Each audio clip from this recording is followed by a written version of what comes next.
Hello दोस्तों, मेरा नाम है अमित और मैं एक बार फिर से आपका स्वागत करता हूं हमारे इस यूट्यूब चैनल पे जिसका नाम है cognition learning centre for all. जैसा कि आपने थंबनेल में देखा होगा, आज हम लोग बात करने वाले हैं कंस्ट्रक्शन ऑफ इंडक्शन मोटर के बारे में। जो टॉपिक है इसका इम्पोर्टेंस बहुत ज़्यादा है, बिकॉज आप अगर फ्रेशर हो, किसी कंपनी में जा रहे हो, एग्ज़ाम दे रहे हो, वाइवा हो, कॉम्पिटिटिव एग्ज़ाम हो, हर जगह जहाँ पे इलेक्ट्रिकल इंजीनियर का डिमांड है वहाँ पे ये टॉपिक ऐसा है जिससे क्वेश्चंस हमेशा पूछे जाते हैं।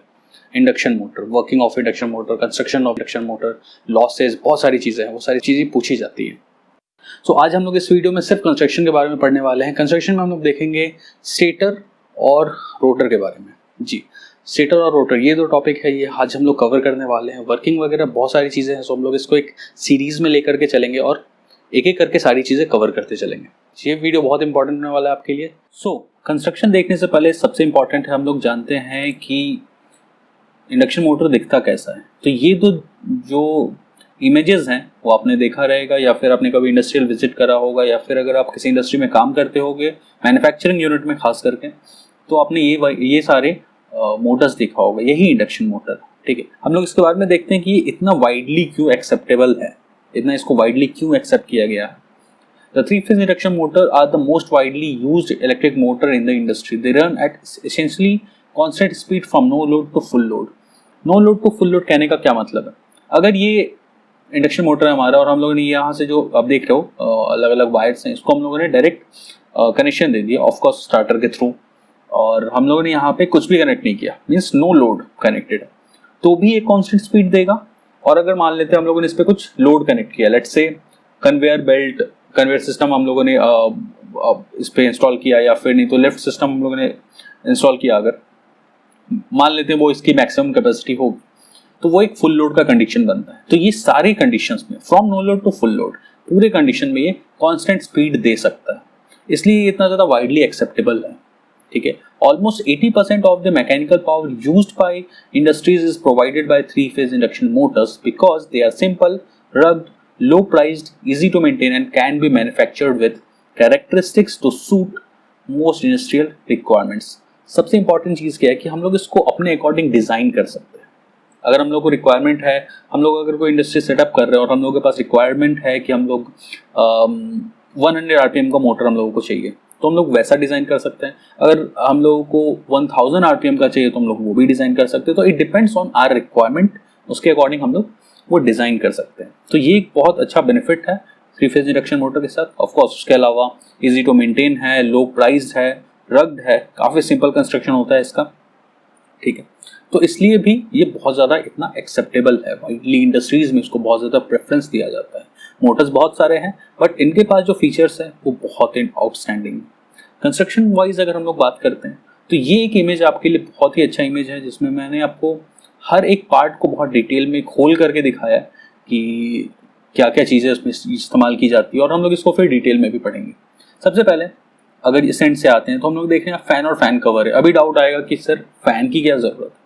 अभी होता है क्या ना, हम लोग जिस भी इलेक्ट्रिकल मशीन के बारे में पढ़ते हैं तो हर एक मशीन में कुछ ना कुछ लॉस होता है। कोई भी मशीन फुल्ली एफिशिएंट नहीं होता, 100% एफिशिएंट नहीं होता, तो कुछ ना कुछ लॉसेज होता है, और वो लॉसेज अल्टीमेटली हीट का रूप ले लेता है, और उस हीट को हम लोग घटाने के लिए हम लोग फैंस का इस्तेमाल करते हैं। ट्रांसफार्मर में भी इस्तेमाल होता है, बहुत सारे टाइप ऑफ कूलिंग मेथड है वहाँ पे, यहाँ पर हम लोग फैंस का इस्तेमाल करते हैं। तो फैन है, फैन कवर है, टर्मिनल बॉक्स है जिसके थ्रू जो सप्लाई है, थ्री फेज सप्लाई, वो मोटर तक आता है। एंड बेल्स है, ये सारे कनेक्शंस के लिए हैं, आई बोल्ट्स।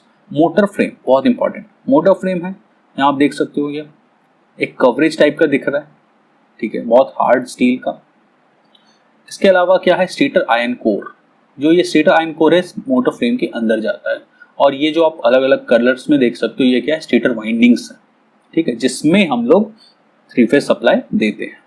अगेन उसके बाद देखते हैं रोटर है, जो सबसे इंपॉर्टेंट पार्ट है इसमें, रोटर और स्टेटर्स, ठीक है। रोटर आयरन कोर है यहाँ पे, ये भी दो अलग अलग टाइप के होते हैं, स्क्वायरल केज और फेज वुंड। तो वो दोनों भी हम लोग देखेंगे, शाफ्ट है और एंड बेल्स। ठीक है, एक एक करके इसके पूरे कंस्ट्रक्शन को देखते हैं हम लोग। सबसे पहले आता है स्टेटर। स्टेटर जैसा कि इसके नाम से समझ में आता है हम लोगों को, as its name suggest, stator is a stationary part of the induction motor and 3-phase supply is given to it. ठीक है, 3-phase सप्लाई हम लोग स्टेटस में ही देते हैं। ये पूरा पार्ट, ये आप जो देख सकते हो, मैं हाईलाइट कर देता हूं आपके लिए। ये जो पूरा पार्ट है, ये यहां से ये जो पूरा पार्ट है, ये आपका कहलाता है स्टेटर। ठीक है, जिसमें मोटर फ्रेम होता है, स्टेटर आयरन कोर होता है और स्टेटर वाइंडिंग, ये तीनों चीजें होती हैं स्टेटर। ठीक है, 3 पार्ट कौन कौन से, जो भी मैंने बोला। सबसे पहले स्टेटर फ्रेम, दूसरा स्टेटर कोर, तीसरा स्टेटर वाइंडिंग या फिर इसको फील्ड वाइंडिंग भी बोलते हैं। ठीक है, ये स्टेटर वाइंडिंग को फील्ड वाइंडिंग भी बोलते हैं। क्यों? ऑब्वियस रीजन है, क्योंकि इसके कारण ही पूरे मोटर में फील्ड जनरेट होता है। ठीक है, इसके बाद हम लोग देखते हैं इंपॉर्टेंट स्टेटर फ्रेम। इसके बारे में थोड़ा डिटेल स्टडी कर लेते हैं। It is the outer part of the 3-phase induction motor. जैसा हम लोगों ने देखा भी है, यहाँ भी एक इमेज है आपके लिए। ये इंडक्शन मोटर का सबसे आउटर पार्ट होता है। ठीक है, its main function is to support the stator core and the field winding, support देने के लिए, और it acts as a covering and it provides protection and mechanical strength to all the inner parts of the induction motor. अब कोई भी motor है तो हम लोग उसको ऐसे खुला नहीं छोड़ सकते, तो उस पूरे को कवरिंग के लिए हम लोग एक हार्ड मेटल फैब्रिकेटेड स्टील का हम लोग या फिर डाई कास्ट आयरन का हम लोग यहाँ पे एक फ्रेम बनाते हैं, जिसके अंदर पूरा पार्ट होता है। स्टेटर भी, रोटर भी, सारी चीजें इसके अंदर रखी जाती है। ठीक है, यहाँ एक और अच्छा इमेज है जिसमें आपको ज्यादा अच्छे से क्लियर होगा। ये स्टेटर कोर जो सबसे बाहर वाला, सॉरी ये जो है पूरा ये बाहर वाला पार्ट है, ये स्टेटर फ्रेम होता है। उसके अंदर हम लोग ने ये वाला जो है व्हाइट वाला, ये है स्टेटर कोर हो गया ये आपका, और इसके अंदर जो लगा रहता है ये वाला पार्ट, ये है आपका स्टेटर वाइंडिंग्स। ठीक है, टर्मिनल बॉक्सेस है जहां से 3-phase हम लोग सप्लाई देते हैं। ठीक है, stator core, the main function of the stator core is to carry alternating flux in order to reduce the eddy current loss. The stator core is laminated. ठीक है, स्टेटर कोर जो ये वाला पार्ट जो भी मैंने बोला, ये वाला जो पार्ट है, ठीक है, ये क्या होता है, इसका मेन फंक्शन होता है कैरी द ऑल्टरनेटिंग फ्लक्स। आगे चल के जब हम लोग वर्किंग के बारे में देखेंगे तो हम लोग को समझ में आएगा कि ये ऑल्टरनेटिंग फ्लक्स या फिर डबल रिवॉल्विंग फील्ड थ्योरी, ये सारी चीजें क्या होती है, तो हम लोग वर्किंग में ज्यादा डिटेल में पढ़ेंगे। सो फिलहाल हम लोगों ने देखा कि स्टेटर कोर जो होता है वो स्टेटर फ्रेम के अंदर होता है और उसके अंदर वाइंडिंग्स लगे होते हैं, और इसको सबसे इंपॉर्टेंट चीज रिड्यूस करने के लिए, एडी करंट लॉस को रिड्यूस करने के लिए हम लोग लैमिनेशंस का इस्तेमाल करते हैं। अब एडी करंट लॉस क्या है, वो सरफेस पे होने वाला लीकेज करंट के कारण एक लॉस होता है जिसको हम लोग एडी करंट लॉस बोलते हैं। ठीक है, वो उससे कम करने के लिए, क्योंकि अल्टीमेटली जो भी लॉसेज होंगे वो एफिशिएंसी को कम करता चला जाएगा, तो हम लोग जितना ज्यादा अपने साइड से कर सकते हैं हम लोग करते हैं। ठीक है, लैमिनेशंस का प्रोवाइड करते हैं। थर्ड चीज इसके बाद आता है, ये जो हम लोग देख रहे हैं स्टेटर कोर, वो एक्चुअली में आपको समझ नहीं आ रहा होगा इस इमेज से कि वो दिखता कैसा है। तो ये जो इमेज है ये बहुत परफेक्ट इमेज है समझने के लिए कि स्टेटर कोर कैसा होता है।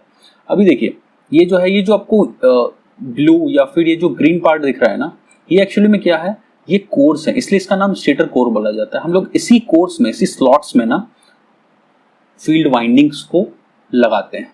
ठीक है, यहाँ देख सकते हो 3 स्लॉट्स हैं, यहाँ मल्टीपल स्लॉट्स है, तो हम लोग यहीं पर उस फील्ड वाइंडिंग को लगाते हैं। These laminated type structure are made up of stamping which is about 0.4 to 0.5 mm thick. All the stamping are stamped together to form stator core which is then housed in stator frame. ठीक है, ये जो सारे stator, ये आपको ऐसा लग रहा होगा वो एक पूरे सिलेंडर के शेप में होता है, बट शेप तो सिलेंडर का होता है बट वो पूरी तरह से सिलेंड्रिकल नहीं होता। हम लोग कह सकते हैं क्योंकि ये जो है ना पार्ट, ये बहुत छोटे छोटे प्लेट से मिलकर के बना होता है।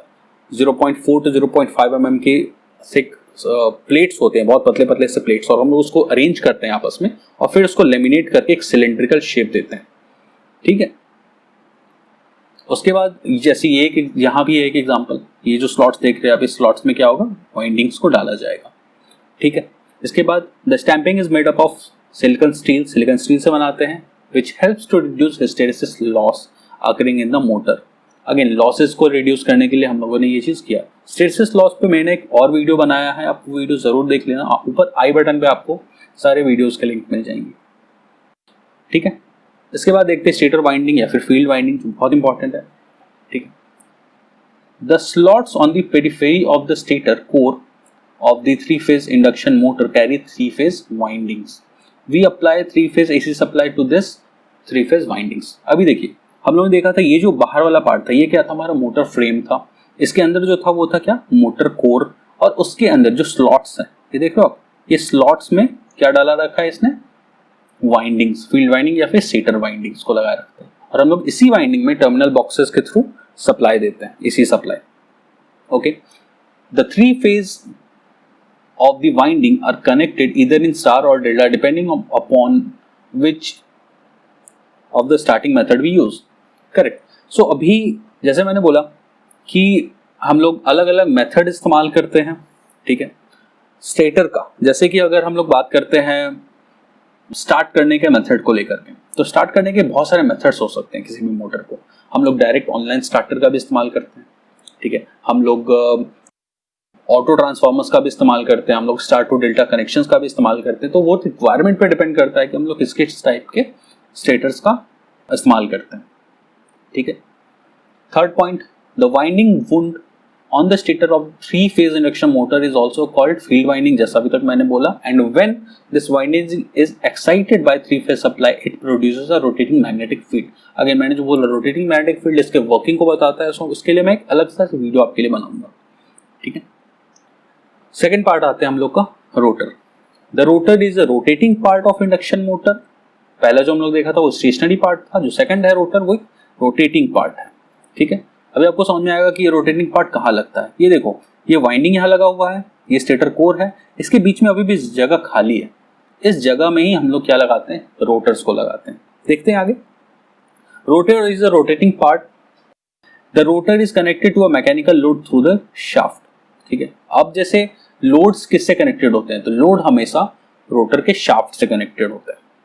ठीक है, स्टेटर से लोड नहीं कनेक्ट होता, स्टेटर से सप्लाई कनेक्टेड होता है और रोटर से लोड कनेक्टेड होता है. ठीक, यहाँ पे अब रोटर भी दो टाइप के होते हैं. ठीक है, पहला होता है स्क्विरल केज रोटर, सेकंड होता है वुंड रोटर. आप दोनों का एक इमेज देख सकते हो छोटा सा. वुंड रोटर को हम लोग स्लिप रिंग रोटर्स के भी बोलते हैं और फेज वुंड रोटर्स भी बोलते हैं. ठीक है, दोनों के अलग अलग इमेजेस है, आप यहाँ देख सकते हो. स्क्विरल केज, जिसमें भी ये जो स्क्विरल केज है ये मोस्ट वाइडली यूज्ड है. सबसे ज्यादा 90% केसेस में हम लोग स्क्विरल केज का ही इस्तेमाल करते हैं. आगे देखेंगे क्योंकि इसका कंस्ट्रक्शन बहुत सिंपल होता है, लॉसेस बहुत कम होते हैं, ये सारी इसमें बेनिफिट्स हैं. ठीक है, आप देख सकते हैं स्क्विरल केज में मेटल रिंग्स है, लेमिनेटेड कोर है, कॉपर बार्स हैं, इसमें कॉइल्स हैं और लेमिनेटेड कोर्स है. आगे देखते हैं हम लोग इसके ही डिटेल. स्क्विरल केज रोटर की अगर बात करते हैं तो the rotor of a squirrel cage three phase induction motor is cylindrical and have slots in its periphery. ठीक है, आप जैसा इस इमेज में देख सकते हो. ठीक, ये कंडक्टर के बार्स हैं, ये आप देख रहे हो स्क्यूड है, ये स्ट्रेट लाइन में नहीं है, ये स्क्यूड है. These slots are not made parallel to each other but skewed and the skewing prevents magnetic locking of the stator and rotor teeth. अभी एक कंडीशन क्या होता है, आपने टर्म सुना होगा क्रॉलिंग एंड कॉगिंग. ठीक है, इंडक्शन मोटर्स में ये सबसे ज्यादा होता है. रीजन ये है कि जब भी वोल्टेज बहुत कम होता है और जब भी दोनों के टीथ होते हैं, रोटर का भी स्लॉट्स होता है और स्टेटर के पास भी स्लॉट्स होता है, तो वो दोनों स्लॉट्स आपस में इंटरलिंक्ड हो जाते हैं और वो मूव नहीं करने देता मोटर को. ठीक है, तो ये सारे फिनोमिना हैं जो मैं आगे आपको पढ़ाने वाला हूँ और मैं एक ओवरऑल आइडिया दे रहा हूँ. ठीक, स्क्यूइंग इसको इसलिए किया जाता है कि ताकि वो मैग्नेटिक लॉकिंग को कम कर सके, मिनिमाइज कर सके. ठीक है, and makes working of the motor more smooth and quieter. ठीक है, स्क्यूड करने का रीजन आपको समझ में आया. ठीक, अभी ये रोटर वाला पार्ट है, ये स्क्यूइंग पार्ट है. आगे देखते हैं हम लोग. The squirrel cage rotor consist of aluminium, brass और कॉपर कॉल्ड रोटर कंडक्टर्स. ठीक है, and are placed in the slot of periphery of the rotor. The rotor conductors are permanently shorted by the copper or aluminum ring called end rings. अभी देखिए ये image बहुत अच्छा image है. ये जो आपको ऊपर में दिख रहा है, ये गोल्डन कलर का जो भी आपको दिख रहा है, ये क्या है, कॉपर बार्स हैं. ठीक है, वो ये इस एंड से स्टार्ट होता है और इस एंड पे जाके खत्म हो जाता है. ठीक है, ये कंटिन्यू नहीं रहता, वो बस एक लाइन में एक बार की तरह लाते हैं और पहले एंड से दूसरे एंड तक उसको जोड़ देते हैं, बस सिंपल शॉर्ट सर्किटेड. ठीक है, कर देते हैं हम लोग, जिसको हम लोग एंड रिंग्स भी बोलते हैं. To prevent mechanical strength these rotor conductor are brazed to an end ring and hence form a complete closed circuit. जैसे मैंने बोला एक क्लोज्ड पाथ प्रोवाइड कर देते हैं, resembling like a cage and hence got its name squirrel cage induction motor. Squirrel cage induction motor क्यों नाम रखा गया, आपको अगर पता होगा, स्क्विरल मतलब गिलहरी को हम लोग कहते हैं. उसको अगर पकड़ने के लिए हम लोग जिसका इस्तेमाल करते हैं वो इसी टाइप का दिखता है, स्क्विरल केज उसी टाइप का दिखता है, इसलिए इसका नाम squirrel cage induction motor.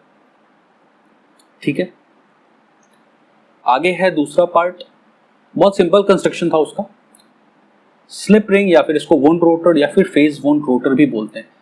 In this type of three-phase induction motor, the rotor is wound for the same number of poles as that of the stator.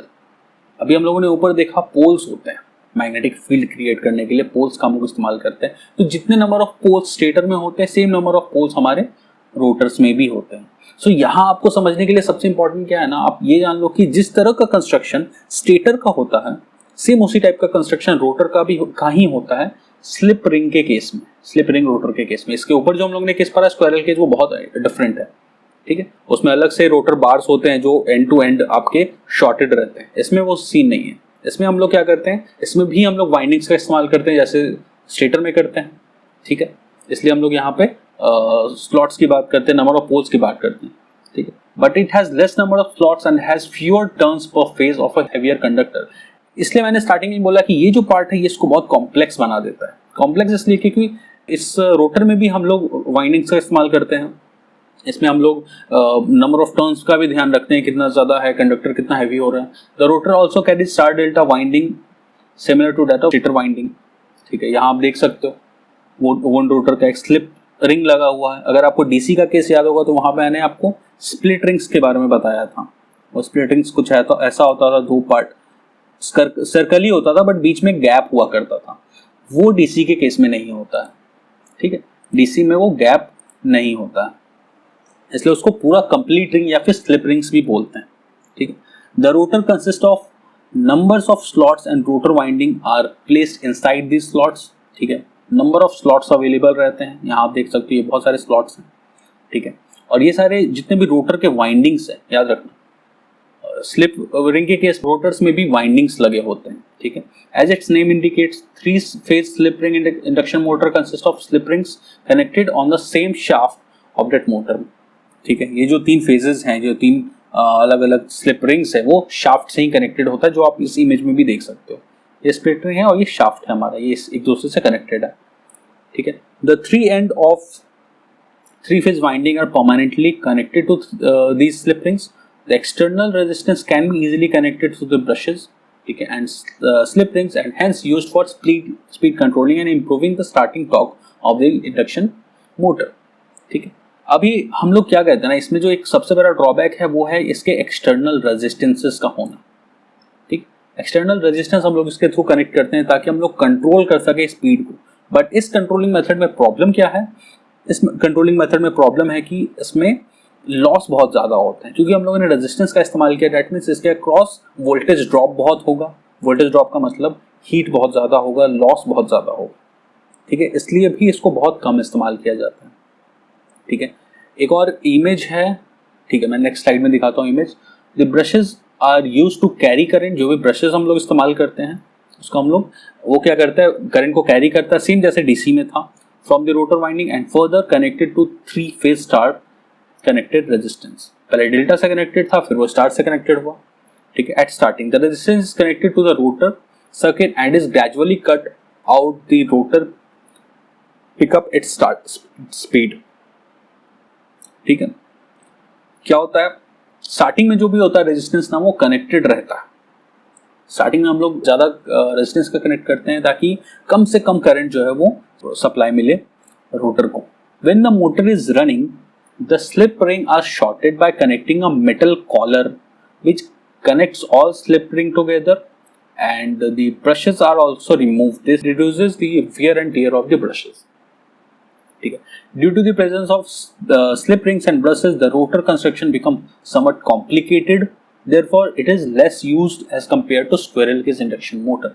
ठीक है, मैंने क्या बोला, जो ये वुंड रोटर है इसके जो भी कंस्ट्रक्शन है बहुत बहुत कॉम्प्लेक्स है। कॉम्प्लेक्स बना दिया गया है क्योंकि इसमें रोटर्स में भी वाइंडिंग लगा है, और जहाँ भी वाइंडिंग लगता है तो वहाँ पे बहुत सारे फिनोमिना इंक्लूड हो जाता है, जैसे करंट का आना, फिर इसके अंदर भी कुछ मैग्नेटिक फील्ड जनरेट हो रहा होगा, तो ये सारी चीज़ें उसमें आ जाती हैं। मैग्नेटिक फील्ड हुआ, करंट आया, दैट मीन्स लॉस भी होगा, तो एफिशिएंसी भी कम होती चली जाती है। ठीक है, अभी आपको इस इमेज में ज़्यादा अच्छे से क्लियर होगा। देखिए यहाँ ब्रशेस हैं, कनेक्टेड रहते हैं, वुंड रोटर है ये, यहाँ स्लिप रिंग है और ये एक्सटर्नल रोटर रेजिस्टेंसेस, ठीक है, जो भी मैंने बोला। ये है आपका स्टेटर और रोटर का पार्ट, ठीक है। इसके अलावा भी बहुत सारे पार्ट्स होते हैं, ठीक है, जिसमें जो इंपॉर्टेंट है वो मैं आपको बता देता हूँ। शाफ्ट होता है एक, जो जिसको यूज किया जाता है for transmitting the torque to the load. This shaft is made up of steel, ठीक है। जो भी टॉर्क जनरेट कर रहा है मोटर, वो क्या करेगा, शाफ्ट उस जनरेटेड टॉर्क को लोड तक पहुंचाएगा, तो वो लोड फिर उसके अकॉर्डिंग काम करेगा, ठीक है। शाफ्ट का ये सिंपल सा काम है। बियरिंग्स का है for supporting the rotating shaft. अब देखो कोई भी चीज रोटेट करता है ना, तो हम लोग वहां पे बियरिंग्स का इस्तेमाल करते हैं, ठीक है, ताकि उस चीज को डैमेज होने से बचा सके। बॉल बियरिंग्स, बहुत सारे टाइप के बियरिंग्स भी आते हैं, ठीक है। रोटेटिंग शाफ्ट को सपोर्ट करने के लिए हम लोग बियरिंग्स का इस्तेमाल करते हैं। कूलिंग फैन, जो मैंने स्टार्टिंग में ही बताया, one of the problem with electric motor is the production of heat due to leakage current during its rotation. To overcome this problem we need a fan for cooling, ठीक है। Terminal boxes for receiving external electrical connection, terminal boxes needed, ठीक है। एक जो final है air gap, there is a small distance between rotor and stator. अब सबसे important चीज ये है, हम जैसे मैंने बोला स्टार्टिंग में, स्टेटर होता है और स्टेटर के बीच में हम लोग रोटर को लगाते हैं। तो अगर हम लोगों ने ये कनेक्शन किया, डेट मीन्स हम लोग को थोड़ा बहुत एयर का गैप देना पड़ेगा रोटर और स्टेटर के बीच, नहीं तो वो घूमेगा कैसे। रोटर को अगर रोटेट करना है, डेट मीन्स वहां कुछ एक स्लॉट होना चाहिए, कुछ एयर का गैप होना चाहिए, तभी वो वहां से रोटेट करेगा, ठीक है। There is a small distance between rotor and stator which usually varies from 0.4 mm to 4 mm, ठीक है। इतने छोटा स्मॉल एयर गैप होता है। ज्यादा एयर गैप होगा तो फ्रिक्शन लॉसेस भी इंक्लूड हो जाएगा, इसलिए उसको कम रखा जाता है। Such a distance is called air gap. अब ये है 3-फेज इंडक्शन मोटर का एक कट व्यू है, ठीक है। अगर हम लोग उसको कट करते हैं तो वो कैसा दिखेगा, आप देख सकते हो। कूलिंग फैन है, यहाँ भी फैन लगा हुआ है, ठीक है। ये रोटर वाला पार्ट है, या पूरा देख सकते हो रोटर का पार्ट, और ये स्टेटर, जो ये वाइंडिंग दिख रहा है ना आपको स्टेटर के साथ साथ वाइंडिंग, ये स्टेटर आपको दिखाने की कोशिश कर रहा है, ठीक। तो ये आपका कंप्लीट कंस्ट्रक्शन था इंडक्शन मोटर का। सो होप आपको ये वीडियो अच्छा लगा हो। अगर अच्छा लगा हो तो don't forget to hit like button, subscribe button, and please do share with your friends. Thank you.